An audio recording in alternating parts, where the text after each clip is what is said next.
Municipal service perspective, a couple of things that I want to talk about. The first is our municipal service centers and counters, which include both those at City Hall and those within our municipal service centers in a variety of the former municipalities in Hamilton. They will begin providing counter service by appointment only on July the 5th. And so for those that wish to come in person, we will start with appointment only. And then as we move through the summer, we'll open that up in terms of a walk-in component. But as of July 5th, appointments can be made at any of our municipal service centers or City Hall, and has already been happening for a little bit, our provincial offences court as well. From a special event application perspective, we are now opening up the process to accept applications for events that are both in person as well as virtual. And this is a change because obviously, as I just mentioned, there are the opportunities now to do some outdoor in-person events. And so our SEAT process, as we call it here at the City of Hamilton, but the special events applications are now open. And obviously we'll prioritize those that are clearly working within the parameters that exist now. But as people are anticipating things happening later in the summer, we'll take those applications and work through them as quickly as we can. Recognizing that we spend a lot more days on these things than one or two, but we'll try and turn around applications as quick as is possible. The last piece is we have not yet determined exactly how the limits we'll put on spectators for our recreational fields at the City of Hamilton. We have about 300 sports fields at the City of Hamilton, and we're trying to come up with a formula that works. It is 25% capacity for spectators, but of course, most of our facilities don't have any stands, or seats, which are easy to quantify. It's just an open space around the fields. And then you add the complexity of sometimes for our younger members who are out playing, particularly soccer, we sometimes split the field widthwise, and then you can have many more people playing, but also many more people potentially wanting to watch. So tomorrow we're going to make some decisions in terms of how we'll calculate that so that the leagues have something they can work with that's easy for them to administer, because there are some requirements on the leagues to take contact information, but also to ensure that we're setting people up for a safe way to watch some of the activities outdoors as we get into that outdoor sports activity. So that will come, and we will publicize that not only to our user groups and sports programs, but publicly as well. Lots of things begin this week and next within recreation, including the opening of some outdoor pools in the Dundas wading pool this week. And then our other wading pools and our Camp Kadaka and Soupy programs will begin next Monday. We have modified these programs a bit, and we've also offered some opportunities that if people don't feel that they want to be part of the group activities, there can be some self-directed activities through recreation that families may choose to do on their own within the parks, getting out and enjoying recreation by doing some activities planned by some professionals who have great ideas about how we can have fun outdoors for those who just don't feel that the group setting is right for them. And all of that information and all of the times and the locations can be found at the city website. The best place to go if you want to go right to the recreation page is hamilton.ca/recreation. For those who have been taking advantage of the free emergency childcare for essential workers, a reminder that that ends this week. In fact, it ends tomorrow on June the 29th to coincide with the last day of school. The three agencies, the licensed home childcare agencies that have been providing emergency childcare, are working through transition plans with the families who are currently using that service. And I really want to extend a thank you to those three licensed home childcare agencies who have just done incredible work providing emergency childcare at a number of times throughout this pandemic, and has been a great support. And it's allowed us to offer emergency childcare not at 2 or 3 large sites, but scattered throughout the community, which has been better for people who need it. From an enforcement perspective, as I mentioned the last couple of weeks, it maintains itself that the vast majority of our enforcement right now is things that have absolutely nothing to do with the pandemic. It is really about people being outside and getting themselves into off paths or into areas where they're not supposed to be, and as a result, having some charges laid against them. There were a couple businesses that did have some penalty offenses notices, one for opening when early, which was that personal care service area opening early. That can't happen until Wednesday. and then some for a restaurant cause and effect. And again, it's a reminder that, yeah, it's great to be out on the patios. Yes, it's wonderful that we can enjoy some of these things, but we need to do it safely. There are areas where you're required to wear masks, and obviously as a proprietor of these businesses, your staff need to be well trained in terms of the mask wearing when they need to do it and how they need to protect the patrons who are coming. So all of that needs to be adhered to by businesses. I know there's great enthusiasm to get things open, but we need to do it safely. A reminder that fireworks, though permitted from a private perspective, use them safely. And there's lots of tips on our website about fireworks safety. And again, the City of Hamilton not running any large-scale fireworks shows and no anticipation that that's going to happen through the summer. But certainly there have been lots of private families and gatherings that have been enjoying fireworks. And just to pick up on the last piece that the mayor mentioned earlier, the 100th episode, we all remember the first time we were standing there in City Hall, and we were actually in the council chambers for the first. And yeah, I don't think we would have said it's going to get to 100. We knew there'd be more than one, but we didn't think it would get to 100. And I do want to thank the mayor and Dr. Richardson, who, the three of us have been doing this for a while now, Bill Custers and his team, Georgia and Rosalie, who remember provided ASL interpretation early on and were there for a number of these episodes before we went to another system of closed captioning.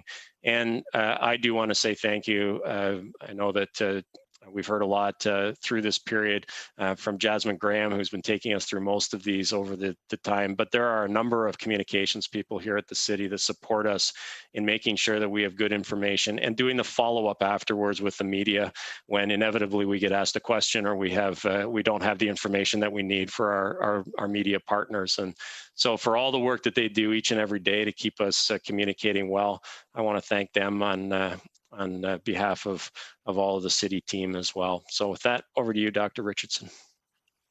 Thanks so much, Paul, and a great note to join in on in terms of the thanks. And it is pretty incredible that we're here at the 100th episode. Many thanks as well to you and the mayor for these sessions, and to Bill Custers and the team at Cable 14, the comms folks, Jazz, and our crew back in Public Health Services, Ashling and Jack and James, who've been working on this, and all the staff that have been providing the information, the data, the epidemiology work that is done by all of our epidemiologists.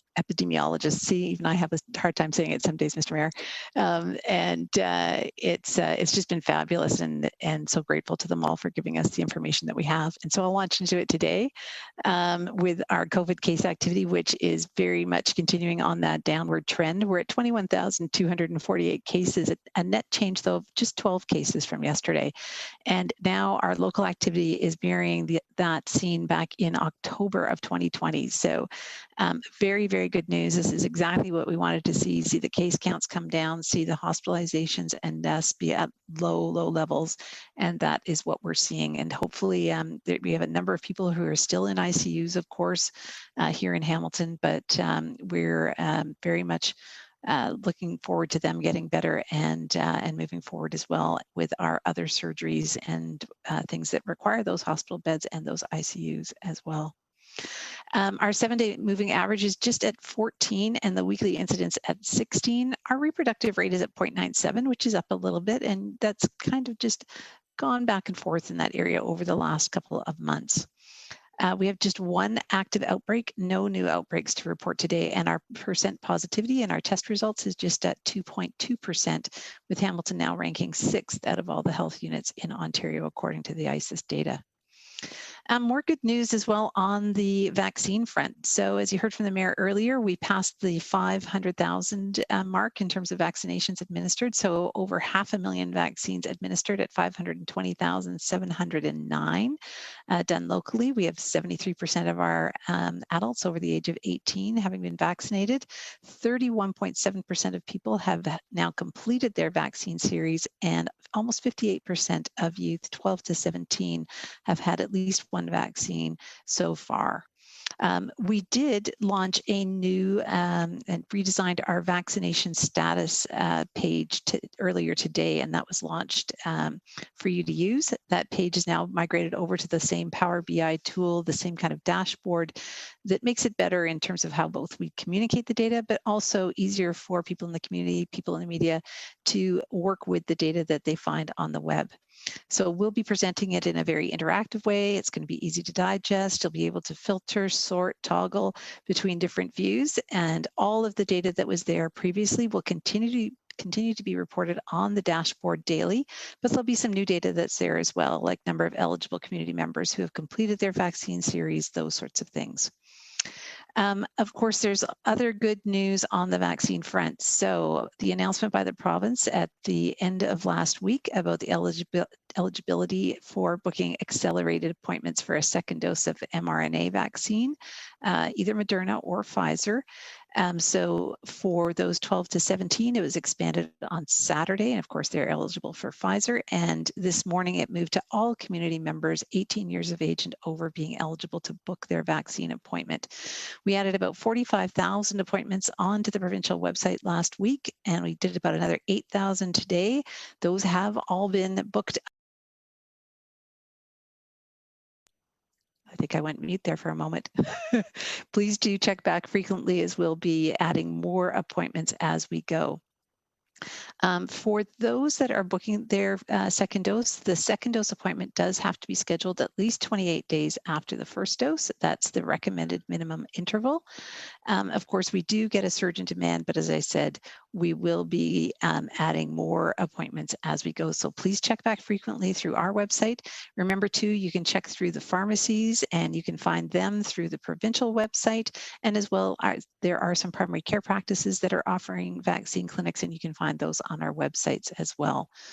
To ensure maximum protection against that Delta variant, it is critical that people get both their first and second doses. So we still have some 26% of Hamiltonians that haven't yet had their first dose. So very much encouraging everybody to reach out to people that they know, talk about vaccines, talk about why they got vaccinated, talk about their concerns if you haven't been vaccinated, reach out to your family doctor if you need to, or other healthcare provider, and have a chat about it. We really want to make sure that you get vaccinated and that you're protected. I think that's it for me today, Mr. Mayor. I'm going to send it back to you. Okay, thank you, Paul. Thank you, Elizabeth. And as we know, the warm weather and the news of the province entering step 2 on Wednesday not only moves our city and businesses on the path to recovery, it also affirms that the vaccine is working. So get your vaccine and complete your vaccine series will move us closer to the next stage of reopening, and that's a good thing. So, you know, protecting yourself, your family, your friends, your community is done best by getting the vaccine. And certainly that will help local businesses begin to open up sooner rather than later. So please do your best to get out there, get your vaccine dosage. Again, today, the eligibility for anyone over 18 is wide open for you to book. And we want more and more people to get those doses in. So thank you for all of that. And before I do the thank yous and all the other great people that have put all these great events together, let me just turn it over to Jasmine again to lead us through some of the media folks that have helped us share this information on an ongoing basis in our broader community. We thank them for that. So Jasmine, if you would lead us through questions, I'd appreciate it. Great, thank you, Mr. Mayor. We have 5 media joining us today. So as usual, we will start with 1 question and 1 follow-up for everyone. The first question will be to Christine Rankin from CBC Hamilton. Christine, you can go ahead. Great. Hi there. Thanks for the questions. My first goes to Paul Johnson. And so the city's site was showing that Cause and Effect has been ticketed for not following COVID-19 rules again. And this has happened a couple of times. And I'm hoping you can provide some context into what happened in this scenario, but also what can be done when the same places kind of pop up on the city's radar with similar tickets. So, you know, there's a continuing piece of investigation I can around this particular piece. And, you know, again, this is a place that's popped up before. We can take additional actions, and you've seen that happen before where, for instance, liquor licenses have been suspended for a period of time, or, I mean, there could be more dramatic pieces, but I think that And what we're looking at here is continuing to make sure, A, we visit those that are in hotspots. And I get this question a lot, is that, are you just targeting people, going door to door, trying to target and find something? And the answer is a lot are complaint driven. The second piece is we do those, surprise or pop-in inspections here and there where we see things going on. But certainly for those who have had a history, we do check back in and make sure that there is compliance around it. And again, we're not trying to be, a thorn in their side, but this is, and some of these things are not new. Face masks must still be worn in certain cases, and they need to be worn. Some of the other pieces that are there, it hasn't changed much. We've been open for patio dining in the past. And what is wonderful is that the vast majority of these patios, and believe me, there are a lot of busy patios over this last period of time. They've been doing really well. So for those who choose to just not get it, or feel that this is something that is a minor inconvenience that they'll pay no attention to, the answer is we'll be there and enforcing. And if you've had enforcements before, there's a good chance that at some point we'll pop by and just to make sure that there's still the compliance there. And these are all done for a purpose. So, when we're eating, we don't wear a mask. So if the music level is really high, and I get it, people like music, it's a night out, it's all that great stuff. But what happens when the music's too loud? We have to start raising our voice. What happens when we raise our voice? We know what goes on. This is not new. This is not rocket science. We're still in a position where we want people to get out and enjoy themselves. And that's the piece that I want to encourage time and time again. Get out and enjoy it, but do it safely. And for those businesses that are just choosing not to do it, one is the public are aware of these things. So there's going to be complaints lodged, I can guarantee it. And then the second piece is, we're out there to just make sure everybody's doing the right thing. So that's a bit of the, the downside of having to see the same organization listed. This is a multiple time for this business. Again, these are charges and they may fight them, and we'll see what happens at the end of them, but that's the charge that we've laid. I want to end though on the note to say, when you think about, and I know from my own friends and my family and talking to colleagues, how many people have been out enjoying patios, you see on your chart only 2 things that were listed. One organization had 3 charges against them, but only 2. One, a business that shouldn't have been open from a personal care perspective, and only one of those patios. So that tells me that, our challenge is to make sure that there's a few places that get the message and do things safely. But it also tells me that we've had just a tremendous, tremendous response from our business community doing the right stuff. And I expect that that's going to continue. And as more things can start to open, my only encouragement is do what you're supposed to do, and we'll be fine getting through this. But we'll be there to enforce as well along the way. So congratulations to the businesses that have been doing some great work over this last little period of time. And we'll have an ongoing discussion about the cause and effect as it moves forward.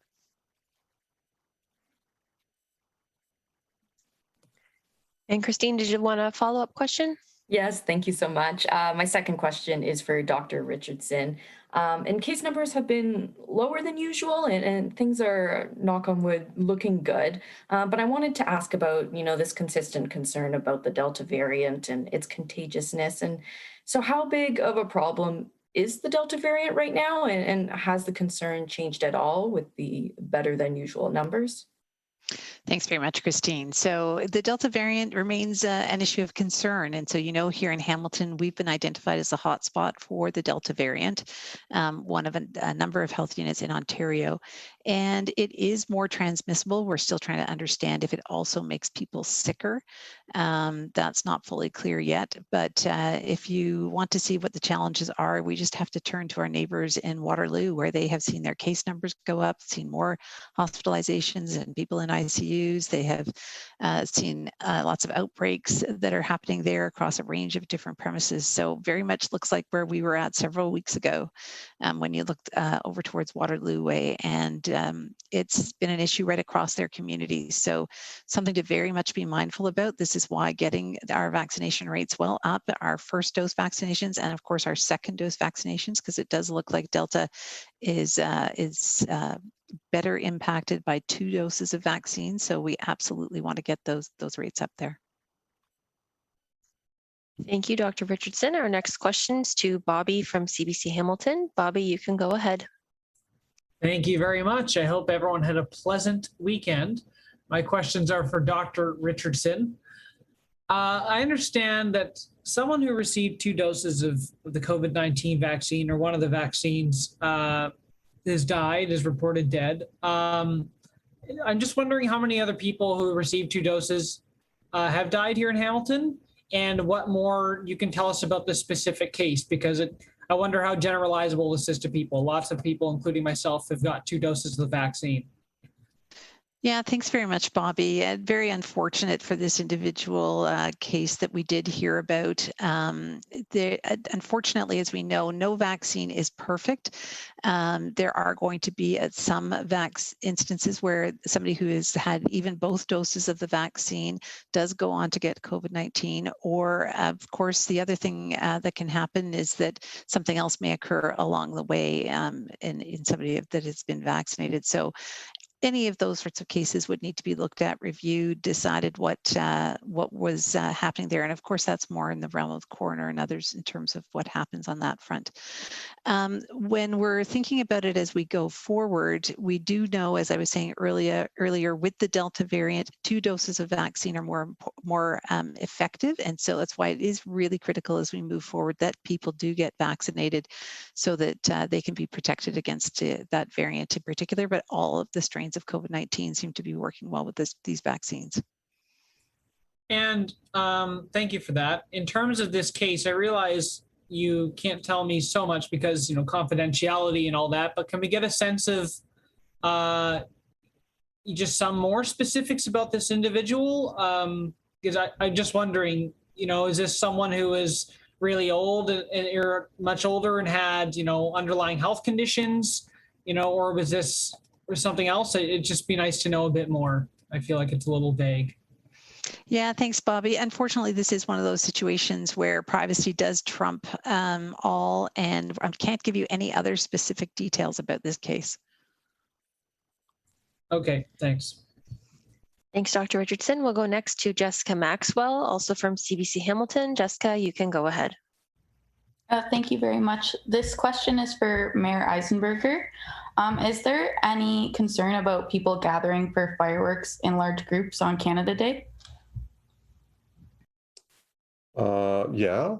So, there are still limitations in terms of the numbers of folks gathering in groups out in the broader community. I think maybe Paul can update us on what those limitations are. There's still concern around people gathering in large numbers. There's still concern around maintaining masking and physical separation, things identified earlier in my presentation. So all of those issues still apply. That Delta variant that the doctor talked about is of concern in our broader community. And as you just heard, even folks that have been fully vaccinated are potentially could still either be a carrier of the vaccine or be compromised as a result of it. So we're not out of the in the clear yet. There's much more to do, and so there is an underlying continuing concern. I think in terms of fireworks, Paul, could you address what the regs are in terms of folks gathering together? So the bottom line is fireworks are allowed for personal use. And so this is on personal property, and you need to adhere to the guidelines. And the guidelines are, as of Wednesday at 12:01 a.m., that up to 25 people can gather in an outdoor setting. So that would be the limit. And that is exactly why there are no large fireworks displays happening through the city. We are not permitting any large fireworks displays to happen at the city from a private perspective either. So when it comes to fireworks in Canada Day, it's going to be about personal pieces. And there's a couple of, it is allowed. It's actually allowed on Canada Day and or the 2 days immediately before or following the holiday. So you may see it as people determine what the best weather is. So that's our fireworks bylaw. Important to note, you can't let them off in roadways or in parks. So moving into public space and having your own personal fireworks display is not permitted. This is really about small fireworks going off in people's private property in an area. And just please respect the gathering sizes. You can have up to 25 people come over and enjoy that. As the mayor says, keep your distance from one another, and if you can't, wear a mask, and things will go off without a hitch. But in terms of any large-scale gatherings for it, they are not allowed. So if we do hear of those or get complaints about people gathering in the public space to light off fireworks, there will be a response from the City of Hamilton, because all of that is not occurring this year. My only follow-up to Paul would be that last year there was a ban for fireworks in Hamilton. Was there a reason why the city chose not to do that again this year? The bottom line is we're being encouraged to have outdoor activities, and when you can say to people you can have up to 25 people gather outside with you, it seems at some stage you have to just let people do the right thing. So again, what we did do is we did not permit anybody to do large-scale fireworks. So even if you're a private entity or not-for-profit entity, you still would need to apply to the city to have a large firework display. None of that's occurring. The difference this year is that we're in a very different space than we were last summer. If you think about Canada Day last summer, talk of a vaccine was whether we could have a vaccine, not, how the great numbers that Dr. Richardson and the mayor talked about in terms of how we're doing. We're in a different space. The gathering rules are there. And to be honest, we are in this mode now of tipping into, this is about personal accountability and personal risk. And if people do the right things, whether it's with sports or whether it's with fireworks, it'll all go off without a hitch. And this year, we feel we need to just start encouraging that to occur, and people to be safe and do it in the right way. But make no mistake, if there are things happening in our community we need to address in whatever way it is, we will. So it's a different summer. We're in a different place, and I think that's the best reason that I can give in terms of why we said from a personal perspective there seems to be no reason to ban it. Thank you very much. Great, thank you, Paul. Next question will be to Matt Ingram from CHCH. Matt, you can go ahead. Thanks very much for taking my question. This one's for Dr. Richardson. I can't remember if it was Dr. Williams or Dr. Tam, but someone had a great line about the race between vaccines and variants. I know you were asked about the variant and the concerns around that. I'm wondering who's winning in the race against vaccines and variants from your perspective, and do you think we're going to have a fourth wave like they're experiencing in the UK? Yeah, thanks very much, Matt. That's ultimately going to be what history tells us, of course, about who's won in relation to the variant and the vaccine, and as to whether or not we have a fourth wave, whether or not it's of any significance. The forecasting that we have right now from Scarson shows a small swell happening later on in the summer, which would be due to the Delta variant if those numbers get a hold here. We're very much hoping that's not the case. That's why we're so focused on our vaccination rates here in Hamilton and getting them up. Just a couple of things to add to that. We did have record high vaccination rates last week with over 8,000 doses that were administered June 23rd, 24th, and 25th. We're sitting at about 2,300 doses a day at First Ontario, 1,600 at St. Joe's, 1,100 at Hamilton Health Sciences, and our new ArcelorMittal Dofasco clinic sitting at 550 doses per day on average. And we hit record highs at First Ontario on the 25th and 26th at 2,550 doses. So we're really doing well in that vaccination race, but ultimately we still rely on everybody, as you heard from the mayor, you've heard from others this over the course of this conference, about the importance of still following things like masking, washing your hands, staying home if you're sick, and those are both the vaccination and following those measures for now are the key ways to win this race. Thanks very much. And my follow actually is for Paul Johnson. Paul, I'm sure you got a lot of people's hearts beating faster when you talked about live concerts and special events coming back to the city. And I know you probably have to be because you don't know, but you're a little vague on timelines. Can you be a little more precise about when we could potentially be seeing live music back in the city?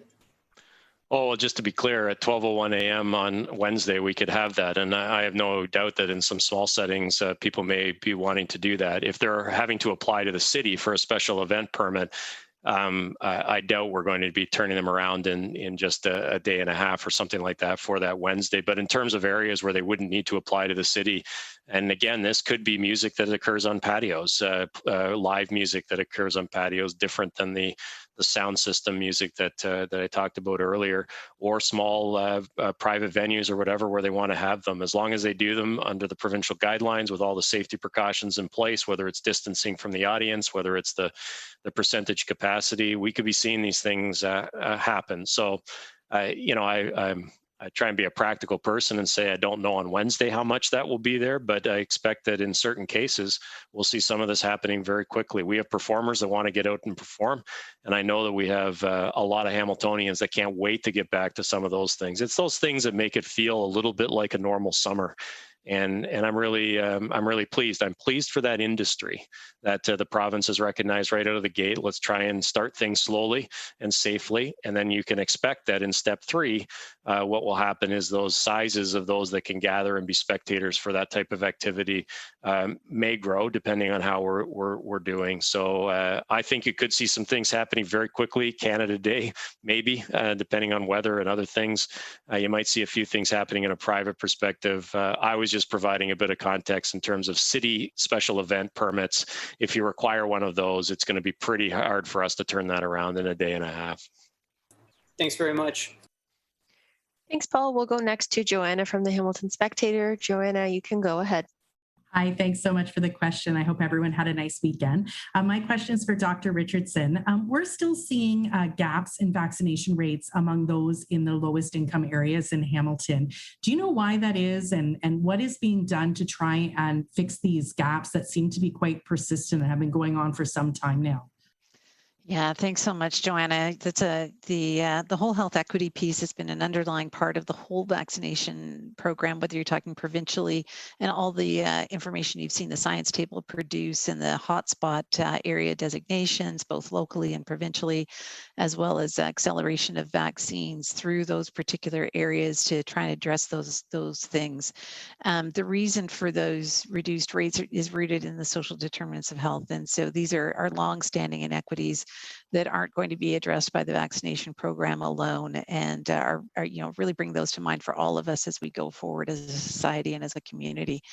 But we have been out there with special clinics that have been arranged in those areas. A lot of the pop-up clinics, as you know, have been in community centers, rec centers in those areas. We've been working very hard with our partners, with people like Refuge, with Détois de Desnay, with the Hamilton Centre for Civic Inclusion, with all sorts of groups to join together and get the word out, make sure that messaging is available to people, that we're not using just electronic platforms, but being in the places where people are and where they gather to provide them with information. And so, we have our vaccine ambassadors who are out. They ask around about where people are likely to be, and they make sure that they are there. They actually have the means to sign people up for vaccine right there and then, whether it's at a clinic that's going on in the neighborhood or anywhere else. Some people would rather go elsewhere to get their vaccinations. So been working at this very hard. It's going to continue to be a focus for us as we go through to get those vaccination rates up right across the city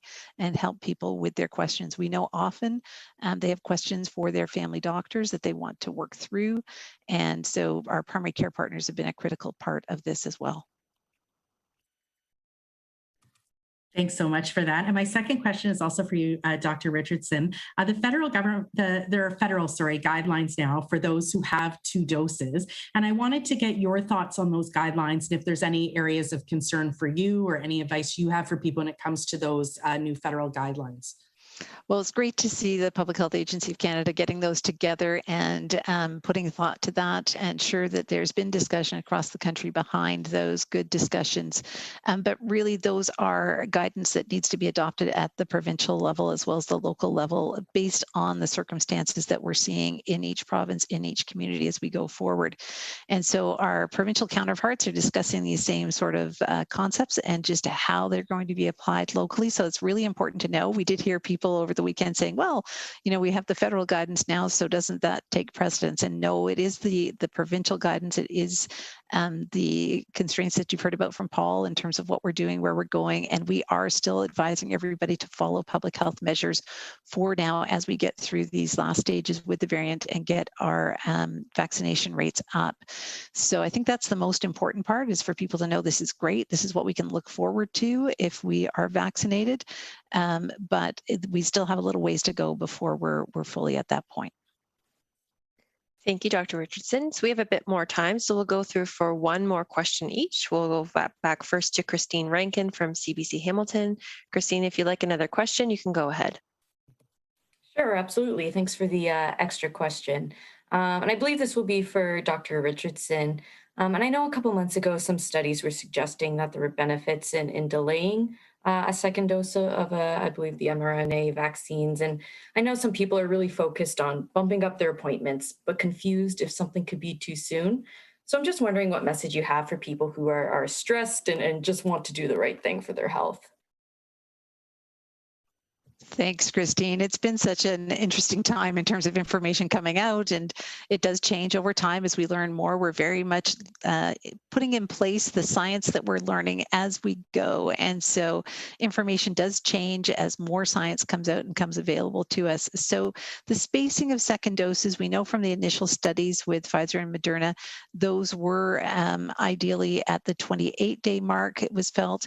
There's still some good immunology in general that shows that waiting could give you a slightly better bump up in terms of your immune status. But remember, we're also thinking about the variants that are circulating and wanting to make sure we have maximum protection in that kind of environment. So as we saw Alpha with the second wave and into the third, and now the Delta variant has emerged, we are encouraging people to get their second doses as early as they're eligible to do so. All through this, of course, we've also been balancing that with making sure everybody gets a first dose as well. So that's been a balancing act to go through. Now, remember, though, for those who had AstraZeneca vaccine, that is where a longer interval is recommended for that same principle in immunology, where we do see from the studies with that vaccine that if you wait a little bit longer, you do get a better bump up in immune response, and it's presumed that'll happen when you get an mRNA vaccine as well. So for those who had AstraZeneca, that's where the guidance is getting vaccinated, somewhere in that 8 to 12-week window. So I hope that helps, Christine. Great, thank you, Dr. Richardson. We'll go back to Bobby from CBC Hamilton. Bobby, if you'd like another question, you can go ahead. I'd love another question. Thank you. Dr. Richardson, this, dying after 2 doses of a COVID-19 vaccine does seem to be really rare. And I just wonder, I guess right now it's the only one in Hamilton. So I'm wondering, what would you say to people who are listening and watching and reading? Is there anything that they could do to try to mitigate this? Any sort of key message you want to get across to them? Thanks, Bobby. I think there's a couple of things. We do know that we had some concerns with the AstraZeneca vaccine, and so we did see a syndrome afterwards, that people were advised about the symptoms related to it and to watch for those and to seek some care if they had it, and to mention that they've had the vaccine. So I think that's the one instance where we know there was a particular side effect that was of concern. You've also been advised, if you're having a vaccine, you'll see other recommendations about hives or difficulty breathing and those sorts of things. So paying a good attention to anything that's a serious side effect is, of course, a very important thing to do after any vaccine, after any medication that you take, and making sure to seek care in a timely way if that happens to you. But most importantly, I think, is to remember that these are very, very rare events that happen. Oftentimes it's related to some other illness that an individual already has.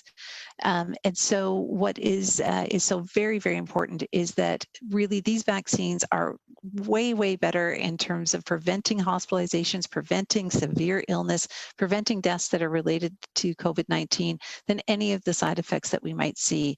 And so the benefits of these vaccines far, far outweigh the risks.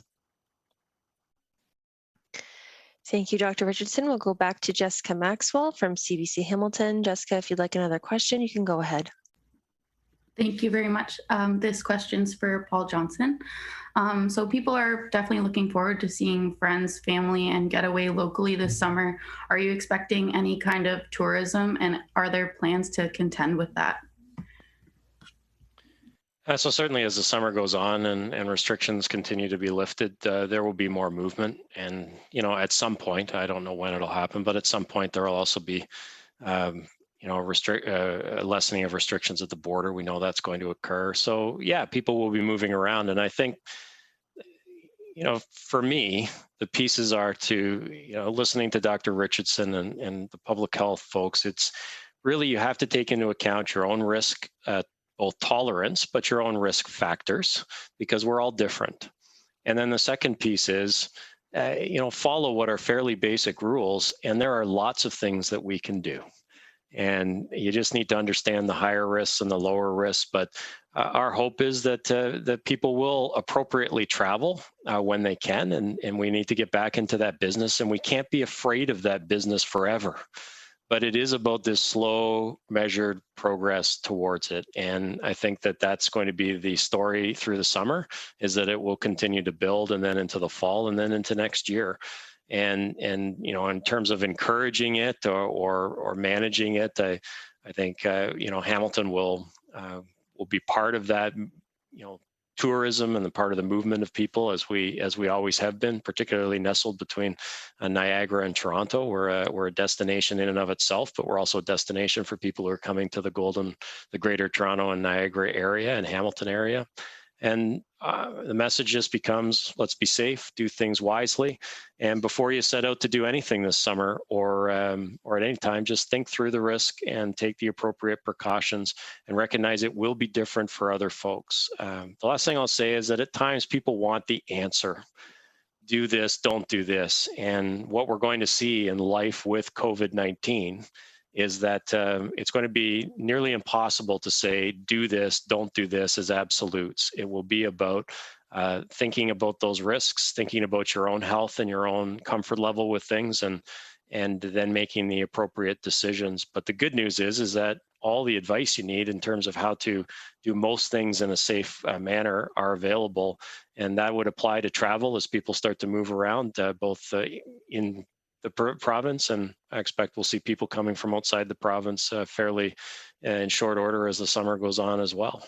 So it's really going to be about making sure you get vaccinated. That's a first step along the way, and then assessing risk. And for those that are proprietors of the business, follow the rules and make sure that you're following the rules. And then I think we can handle most of what will come our way. And make no mistake, if Dr. Richardson sees anything that's you know, heading in a direction that needs to be addressed, we'd have those conversations quickly as well. But I know that her and I talk often about, we have to get people back to doing some activities, and do the safe activities, do the activities that can work. And some of that is going to be moving around the province as the summer progresses. Great, thank you, Paul. We'll go back to Matt Ingram from CHCH. Matt, if you'd like another question, you can go ahead.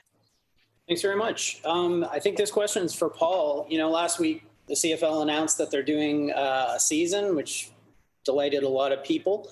And we're going to have a Grey Cup in this town come December. I'm wondering, I know it's only been a week, but what stage of preparation, thinking, planning has City of Hamilton been engaged with the Ticats in terms of getting ready for home games and having potentially people from all across the country coming to our city in December?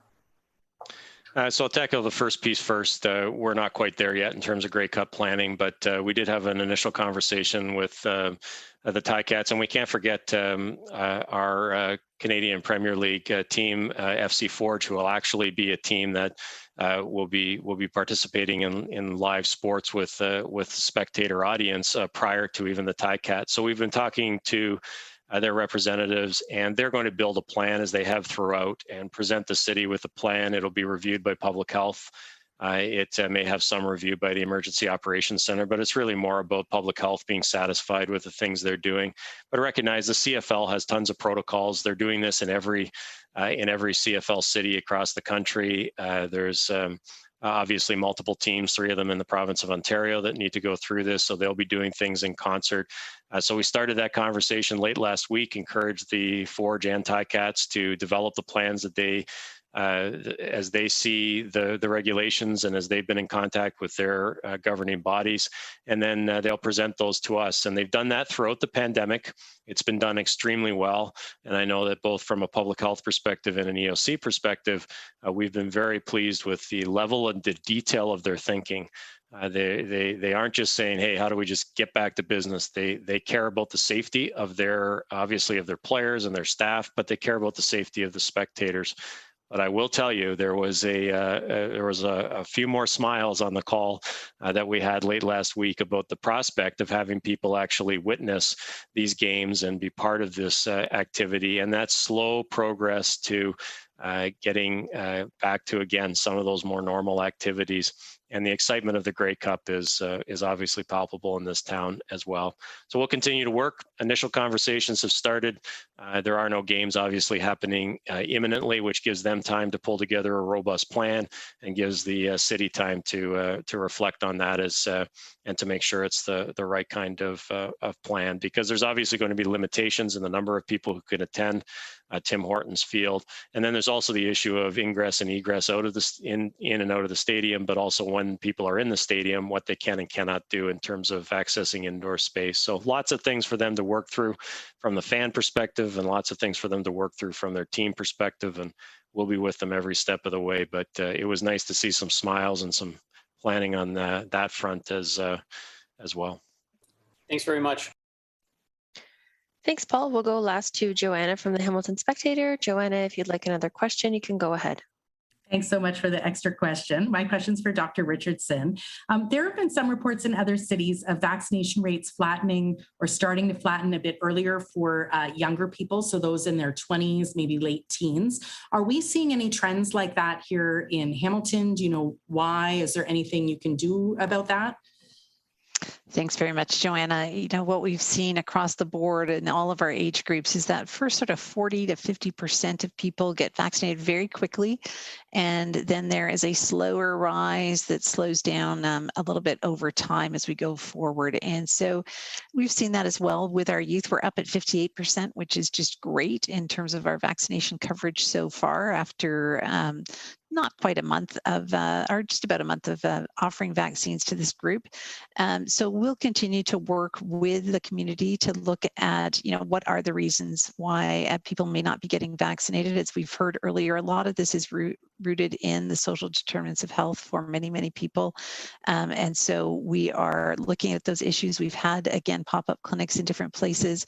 We have people out with our youth. There's a focus with our youth in terms of signing people up through the schools as they go and do pickup for their supplies, particularly in areas with lower coverage rates.